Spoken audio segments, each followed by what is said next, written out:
नमस्कार। औद्योगिक प्रशिक्षण संस्थान व्यवसाय इलेक्ट्रॉनिक मैकेनिक विषय सैद्धांतिक की पाठचर्या में अंकित प्रसंग आपातकालीन प्रतिक्रिया आग और प्रणाली विफलता पर शिक्षण प्रदान करूंगा।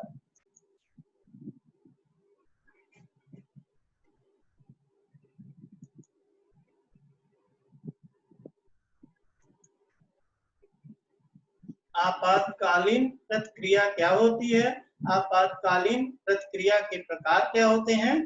शक्ति विफलता क्या होता है? आग, आग के कारण और आग के उपाय। प्रणाली विफलता क्या होती है? इस पे चर्चा करेंगे। सबसे पहले आपातकालीन प्रतिक्रिया क्या होती है?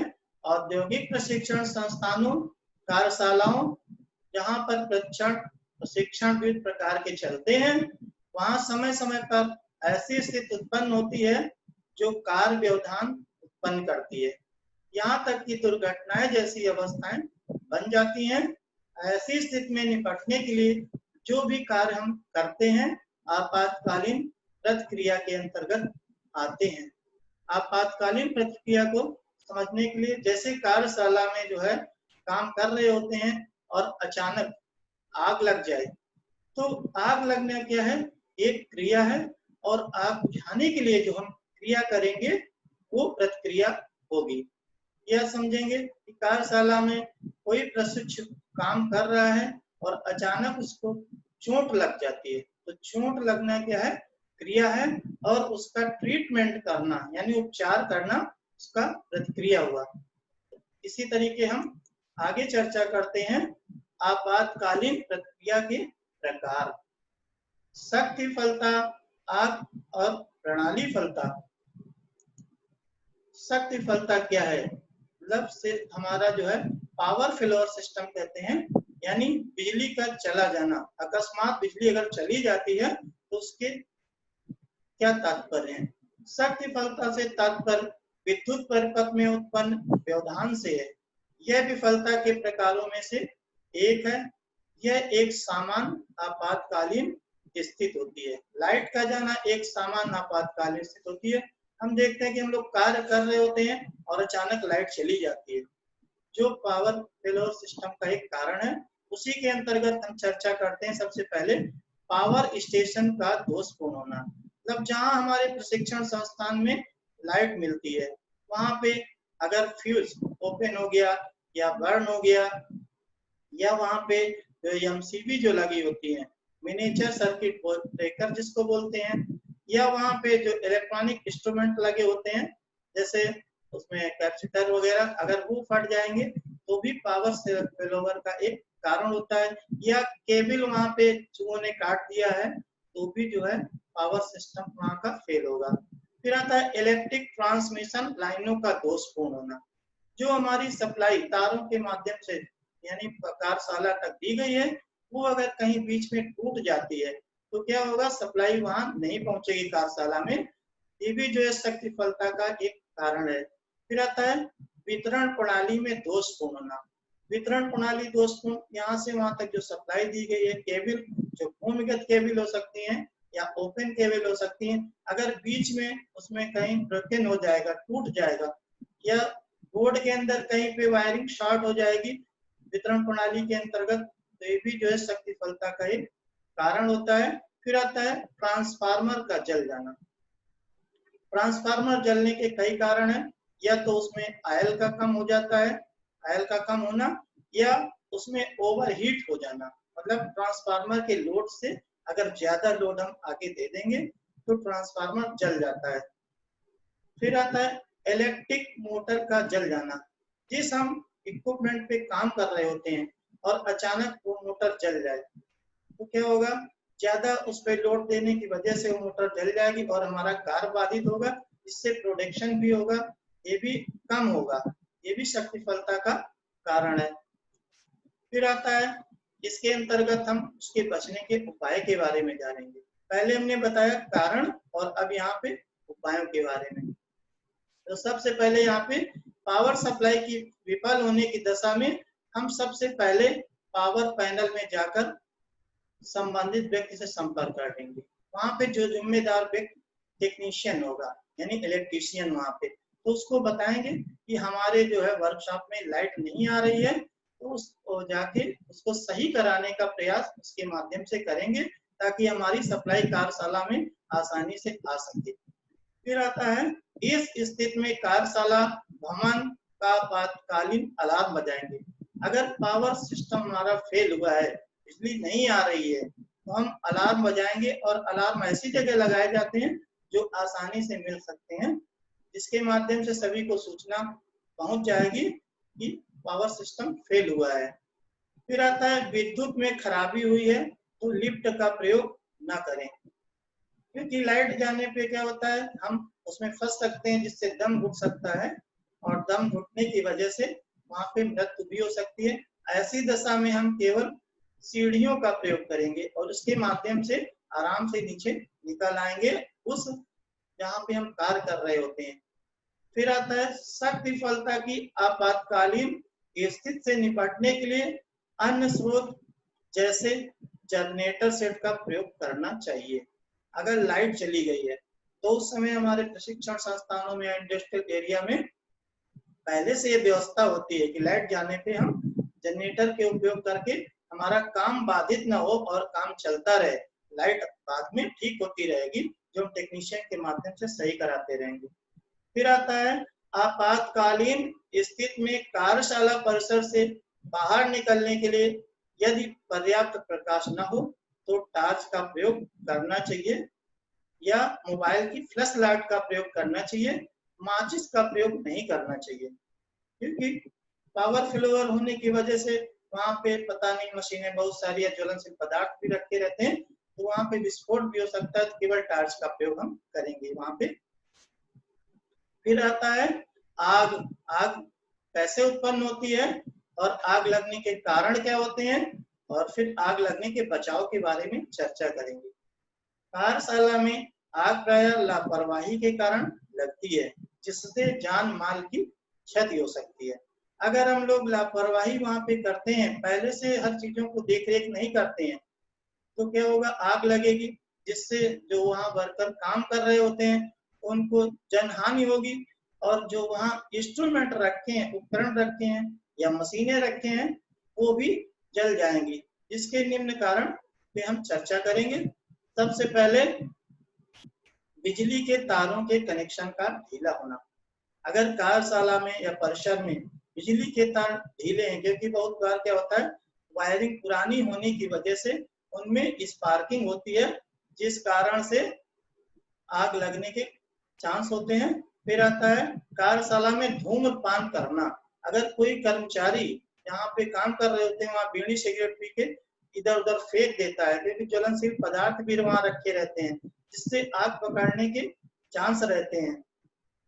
फिर आता है, कार्यशाला में शॉर्ट सर्किट का होना, यानी जो हमारे बोर्ड होते हैं वहां पे अगर उसके अंदर किसी छिपकली ने जो है वहां अंदर शॉर्ट कर दिया है, तो तार आपस में टच हो जाएंगे और बोर्ड भी बर्न हो जाएगा। ये भी जो है आग लगने का कारण होता है। फिर आता है, ज्वलनशील पदार्थों का इधर उधर बिखरा होना। अगर ज्वलनशील पदार्थ इधर उधर बिखरे होंगे तो क्या होगा, आग लग जाएगा। तो ऐसी दशा में जो है, जो भी पेट्रोल डीजल आदि सब है, इनको एक तरफ रखना चाहिए।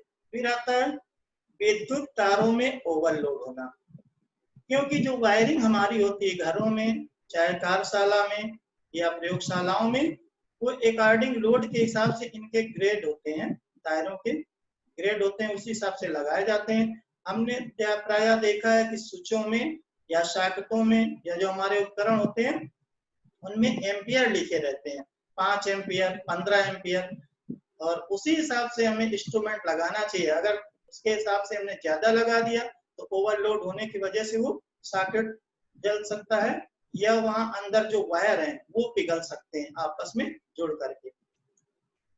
तो फिर हम आगे चर्चा करते हैं आग लगने के बचाव के बारे में। पहले हमने जाना कि आग लगने के कारण, और अब चर्चा करेंगे बचाव के बारे में।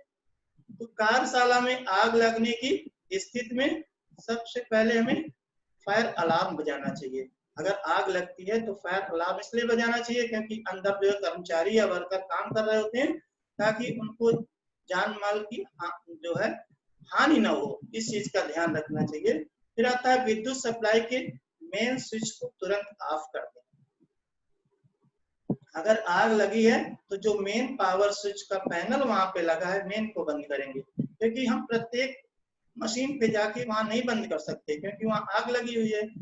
तो हम मेन स्विच को जब बंद कर देंगे और शोर मचा देंगे, जो कर्मचारी अंदर होंगे वो सुन लेंगे कि आग लगी हुई है और वो बाहर निकल आएंगे ताकि उनको जो है हानि ना हो। ऐसे बचने के लिए हमें मेन सप्लाई बंद करेंगे।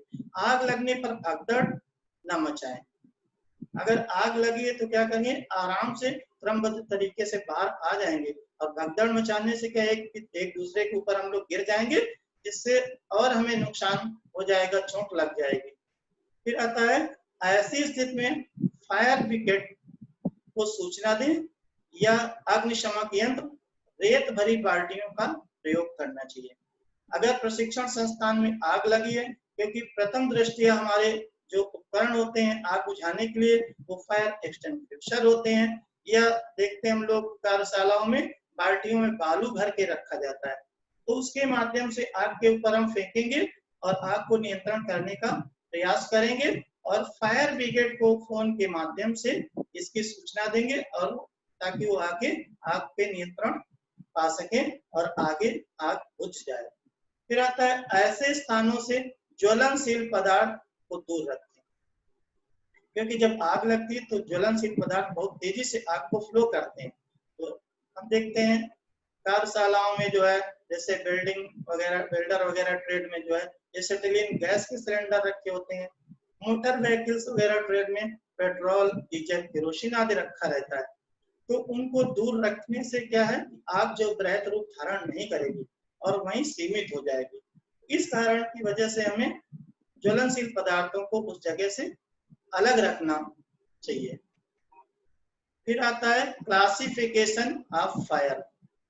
आग को यहाँ पे 5 प्रकार में बांटा गया है, तो हम क्रमबद्ध तरीके से चर्चा करते हैं। Type A wood and paper, फिर आता है type B liquid and gas, फिर आता है टाइप सी एनर्जीज इलेक्ट्रिसिटी, और फिर आता है टाइप डी कंबस्टेबल मेटल्स, और फिर आता है टाइप के ऑयल एंड फैट्स। तो सबसे पहले हम यहाँ पे चर्चा करेंगे टाइप ए, मतलब लकड़ी और पेपर या कोयले आदि के माध्यम में जो आग लगती है उनको टाइप ए की श्रेणी में रखा जाता है। फिर आता है type B liquid and gases. पहली यहाँ पे है लिक्विड एंड गैसेस। यहाँ पे जो है हम देखते हैं जो सीएनजी गाड़ियां चलती हैं उनमें गैस का प्रयोग किया जाता है, या देखते हैं वेल्डिंग करने वाला व्यक्ति जो वेल्डिंग करता है उसके माध्यम से जो आग लगती है उस श्रेणी की आग को जो है टाइप बी की श्रेणी में रखा जाता है। फिर आता है टाइप सी इलेक्ट्रिसिटी एनर्जी, मतलब विद्युत ऊर्जा के द्वारा स्पार्किंग से जो आग लगती है उसको टाइप सी की श्रेणी में रखा जाता है। फिर आता है टाइप डी कंबस्टेबल मेटल्स, मतलब यहाँ पे दहनशील पदार्थ या जो है धातुएं उनके द्वारा जो आग लगती है उनमें आग लगती है उसको टाइप डी की श्रेणी में रखा जाता है। फिर आता है टाइप के ऑयल एंड फैट्स, मतलब तैलीय पदार्थ जैसे पेट्रोल, डीजल, केरोसिन, स्प्रिट आदि, इनमें जो आग लगती है उसको टाइप के की श्रेणी में रखा जाता है। फिर हम आगे चर्चा करते हैं फायर अलार्म सिस्टम क्या है, फायर अलार्म सिस्टम कैसे काम करता है उसके बारे में चर्चा करते हैं। फायर अलार्म सिस्टम आपातकालीन स्थिति में सचेत करने की प्रक्रिया है। अगर आग लगती है तो फायर अलार्म सिस्टम के माध्यम से हमें पता चलता है कि आग कहाँ लगी है।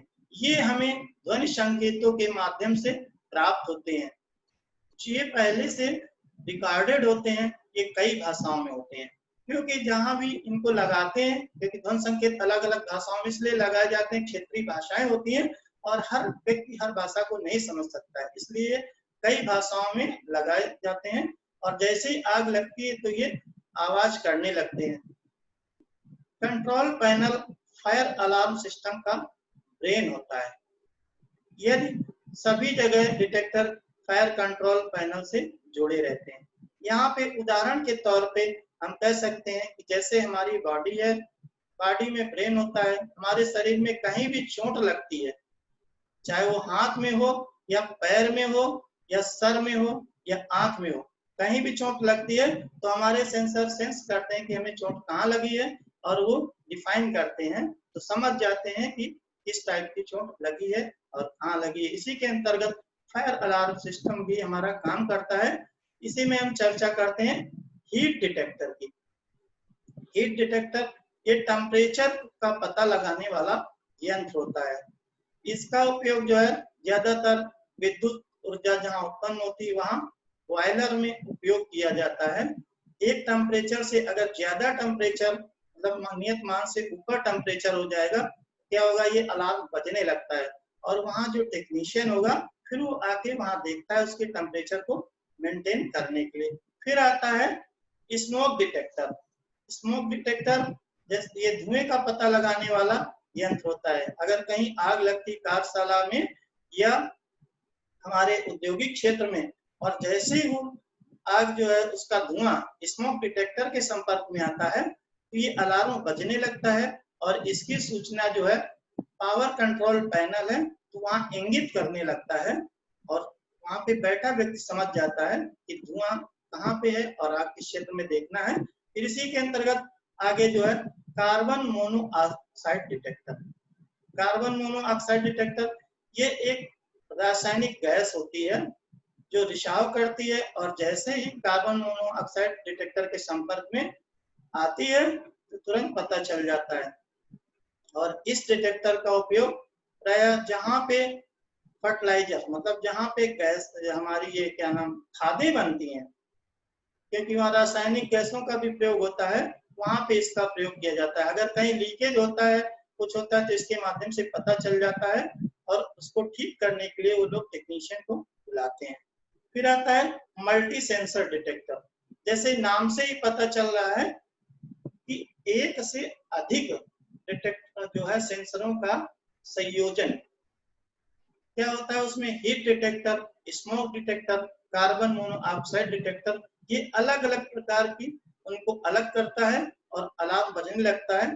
प्राय आजकल मल्टी सेंसर डिटेक्टर प्रयोग किए जाते हैं। फिर हम चर्चा करते हैं लोकल प्रोटेक्शन। अगर आग लगी है तो स्थानीय स्तर पे हमको क्या उपाय करना चाहिए इसके बारे में हम चर्चा करते हैं।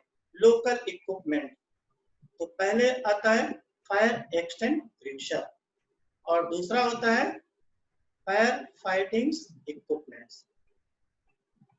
फायर एक्सटिंग्विशर ये जो है यहाँ फिगरों के माध्यम से अलग अलग साइज के यहाँ दिखाए जा रहे हैं, आप देख सकते हैं फिगरों के माध्यम से। तो वे अग्निशामक यंत्र जिनमें रासायनिक पदार्थों का प्रयोग किया जाता है फायर एक्सटिंग्विशर अग्निशामक यंत्र कहलाते हैं। और वे उपकरण जिनमें रासायनिक पदार्थों का प्रयोग नहीं किया जाता है वो फायर फाइटिंग इक्विपमेंट कहलाते हैं। इसी के अंतर्गत हम सबसे पहले चर्चा करेंगे fire hot box, fire man box, fire beater और फायर हुक, फिर फायर बकेट। फिगरों के माध्यम से यहाँ आप देख सकते हैं सभी के फिगर बने हुए हैं नीचे, यहाँ पे उनको हम क्रमवार बताते हैं कि फायर हॉट बॉक्स क्या है, इसका काम क्या है।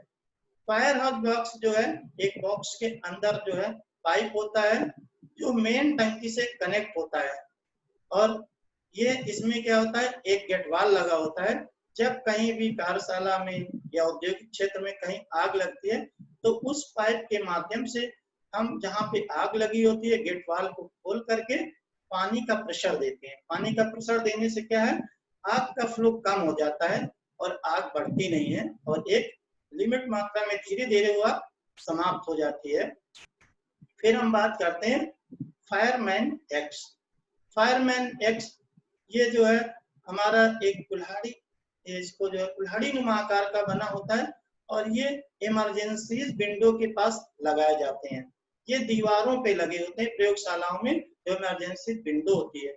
इसके माध्यम से क्या है कि जब कहीं भी आग लगती है तो उस इमरजेंसी विंडोज जो कांच की होती है उसको तोड़ करके और बाहर हम आ सकते हैं, ताकि हमें जान का नुकसान न हो।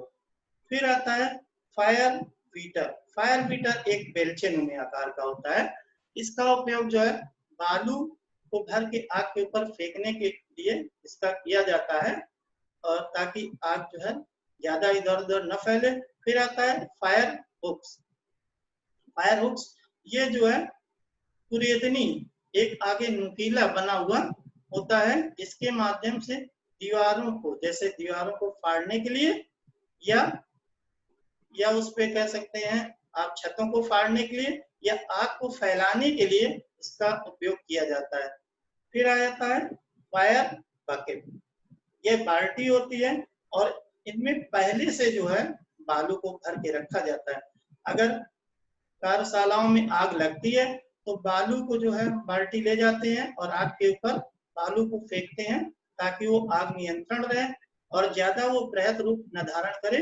और फिर फायर ब्रिगेड को हम इसकी सूचना देते हैं कि आग हमारे यहाँ लगी हुई है। फिर आगे हम चर्चा करते हैं टाइप्स ऑफ एक्सटिंग्विशर, मतलब अग्निशमक यंत्र के प्रकार के बारे में। यहाँ पे सबसे पहला है class A, ordinary combustible wood, cloth and paper. फिर आता है class B, flammable liquid gases greases. और फिर आता है यहाँ पे class C, energies electrical equipment. फिर क्लास डी, कंबस्टेबल मेटल्स।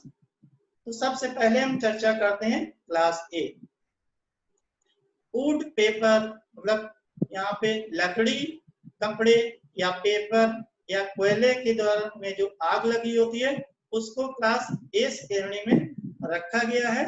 और इस आग को बुझाने के लिए O2 या CO2 नामक अग्निशमक यंत्र प्रयोग किए जाते हैं। O2 oxygen, CO2 carbon dioxide नामक अग्निशमक यंत्र का प्रयोग किया जाता है।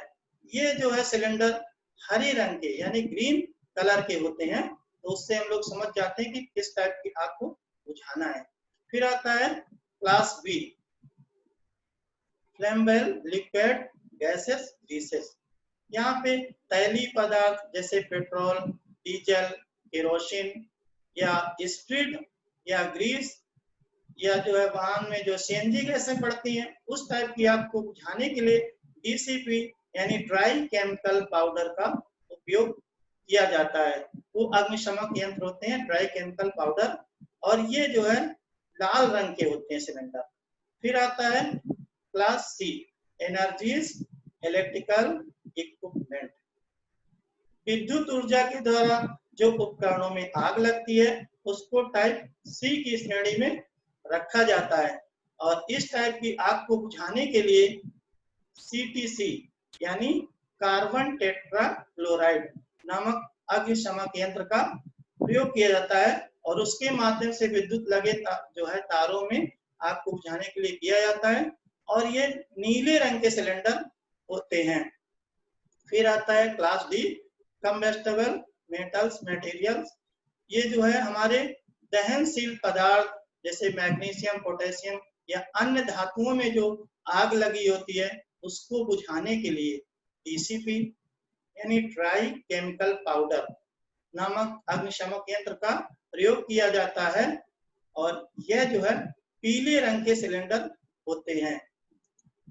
फिर हम चर्चा करते हैं प्रणाली विफलता की। प्रणाली विफलता क्या होती है और प्रणाली विफलता के कारण क्या होते हैं और प्रणाली विफलता के उपाय क्या होते हैं। तो सबसे पहले प्रणाली विफलता से तात्पर्य किसी कार्यशाला की पूर्ण प्रणाली में उत्पन्न आकस्मिक व्यवधान से है, जिससे उसकी कार्य प्रणाली बाधित होकर कार्य की निरंतरता को प्रभावित कर देती है। अगर हम कोई कार्य कर रहे होते हैं और उसमें अकस्मात व्यवधान उत्पन्न हो जाता है, काम हमारा बाधित हो जाता है, वो प्रणाली विफलता के अंतर्गत आता है। उसी के अंतर्गत हम कुछ बिंदुओं पे यहाँ चर्चा करेंगे। पहला है कंप्यूटर की हार्डवेयर एंड सॉफ्टवेयर में खराबी होना।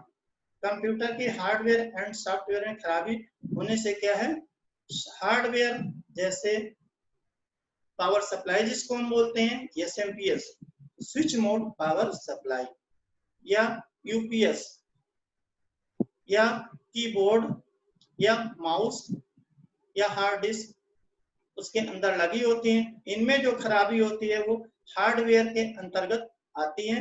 सॉफ्टवेयर जो उसमें लोडेड होते हैं उनका हैंग हो जाना या डिलीट हो जाना, काम करते समय अगर वो डिलीट हो गए हैं या हैंग हो गए हैं तो ये क्या होगा, हमारा कार्य प्रणाली में व्यवधान उत्पन्न करता है, हमारा कार्य बाधित होता है। ये प्रणाली विफलता के कारण के अंतर्गत आते हैं। फिर आता है वेल्डर द्वारा बनाई गई बिल्डिंग का गिर जाना। कोई बिल्डर एक बढ़िया बिल्डिंग बनाता है और अचानक वो ढह जाती है, तो उसके अंतर्गत क्या है, उसकी विफलता में उसने जो स्ट्रक्चर तैयार किया है यानी ढांचा जो बनाया है, जो है उसमें जो मटेरियल उपयोग किया है या कंस्ट्रक्शन में जो उसने अपनाई गई तकनीक सही से नहीं अपनाई है, तो ऐसी स्थिति में जो है बिल्डिंग गिर जाती है। ये भी प्रणाली विफलता का एक कारण है। फिर हम आते हैं कार्यशाला में मशीन में खराबी आ जाना। अगर हम किसी इंस्ट्रूमेंट यानी उपकरण में हम मशीन में काम कर रहे हैं और अचानक वो बंद हो जाता है, बंद होने की उसमें कई कारण हो सकते हैं, कोई चीज टूट सकता है या वहां पे कोई अंदर इंस्ट्रूमेंट के अंदर कोई पार्ट खराब होगा, क्या होगा, हमारा कार्य बाधित होगा, प्रोडक्शन रुक जाएगा, आगे हम उत्पादन नहीं कर पाएंगे। ये भी कार्य जो है प्रणाली विफलता के कारण के अंतर्गत आते हैं। और फिर हम चर्चा करते हैं उससे बचने के उपायों के बारे में। सबसे पहले सक्षम अधिकारी को सूचित कर स्वयं भी प्रणाली के विफल होने के कारण को जानने का प्रयास करना चाहिए। जिस हम इंस्ट्रूमेंट में काम कर रहे होते हैं अचानक उसमें व्यवधान उत्पन्न हो जाता है, वो काम करना बंद कर देता है, तो सबसे पहले हमारे उच्च अधिकारी हैं, जैसे संस्थान में स्टूडेंट के लिए टीचर, टीचर के लिए जो है प्रिंसिपल, या औद्योगिक क्षेत्र में हम कह सकते हैं जो कर्मचारी उसके लिए जो है मैनेजर, मैनेजर से ऊपर जो है वहाँ का इंचार्ज है, उनको पहले इसकी सूचना देना चाहिए और उसके बाद उसकी परमिशन से, अपने उच्च अधिकारियों की परमिशन से हमें उस सिस्टम को सही करने का प्रयास करना चाहिए जो खराब हुए। फिर आता है कार्यशाला में समस्त मशीनों एवं उपकरणों को तत्काल बंद कर देना चाहिए। अगर हमारा प्रणाली सिस्टम फेल हुआ है तो उस समय हम जो उपकरण हमारे चल रहे होते हैं अन्य, उनको हम बंद कर देंगे। अगर नहीं बंद करेंगे और हमने सिस्टम को जो है सही कर लिया तो उस समय सप्लाई देने के बाद क्या है वो भी चालू हो जाएंगे, जिसमें दुर्घटना भी हो सकती है। ऐसी स्थिति में हम जो उपकरण सही करेंगे उसको पहले जो है बंद करने के बाद अन्य उपकरणों को सेफ रखेंगे फिर चालू करेंगे। फिर आता है कार्यशाला के अंदर प्राथमिक उपचार पेटी व प्राथमिक उपचार की व्यवस्था करना। कार्यशाला के अंदर हम लोग देखते हैं पहले से ही प्राथमिक उपचार पेटी की व्यवस्था इसलिए करते हैं कि अगर प्रशिक्षु काम कर रहे हैं और अचानक उनको चोट लग जाती है तो हम उनको ड्रेसिंग पट्टी, मलहम या बेटाडीन जो उसके अंदर रखा है उसके माध्यम से उनको ट्रीटमेंट देते हैं और बाद में इसके बाद अपने जो उच्च अधिकारी हैं जिम्मेदार उनको इसकी सूचना देते हैं और इसके बाद फिर हम डॉक्टर के पास उस व्यक्ति को ले जाते हैं ताकि हमारा कार्य आगे बाधित न हो। ऐसी चीज का हमें ध्यान रखना होता है। फिर आता है कार्यशाला के अंदर प्रशिक्षु उपरोक्त सभी नियमावली का पालन नहीं करता है तो उसके दुर्घटनाग्रस्त होने की संभावना बढ़ जाती है। मतलब जहाँ पे कार्य कर रहे होते हैं तो हम देखते हैं पहले से बाहर एक इंस्ट्रक्शन टंगा होता है या बताया जाता है कि हमें किन किन चीजों को अपनाना है और किन किन चीजों को नहीं अपनाना है, तो उनमें हमें इस चीज का सावधानी रखना है। अगर उन नियमों और कानूनों का हम पालन नहीं करेंगे तो क्या होगा, दुर्घटना हो जाएगी, इससे जन हानि हो जाएगी। ये भी प्रणाली विफलता के अंतर्गत आते हैं क्योंकि हमारे काम बाधित होते हैं। तो आज के सारांश में हम लोगों ने आपातकालीन प्रतिक्रिया क्या होती है, शक्ति विफलता क्या होता है, आग कैसे उत्पन्न होती है, आग के प्रकार क्या होते हैं, फायर अलार्म के प्रकार क्या होते हैं, या वो कैसे काम करते हैं, अग्निशमक यंत्र के प्रकार क्या होते हैं और उनमें कौन कौन सी गैसों का प्रयोग किया जाता है, और प्रणाली फलता के बारे में आज हम लोगों ने जाना। प्रयुक्त संदर्भ हम गूगल के माध्यम से ग्रहण कर सकते हैं, या आर्यन प्रकाशन बुक के माध्यम से ग्रहण सकते हैं, या ईएन विकिपीडिया के माध्यम से विस्तृत जानकारी ले सकते हैं। प्रयुक्त संदर्भ में हम लोगों ने आज पढ़ा आपातकालीन प्रतिक्रिया क्या होती है, आपातकालीन प्रतिक्रिया के अंतर्गत शक्ति फलता क्या होता है, आग क्या होती है और प्रणाली फलता क्या होती है, इस पे प्रशिक्षण प्रदान किया है। आशा करते हैं भविष्य में यह प्रशिक्षण कारगर साबित होगा। धन्यवाद।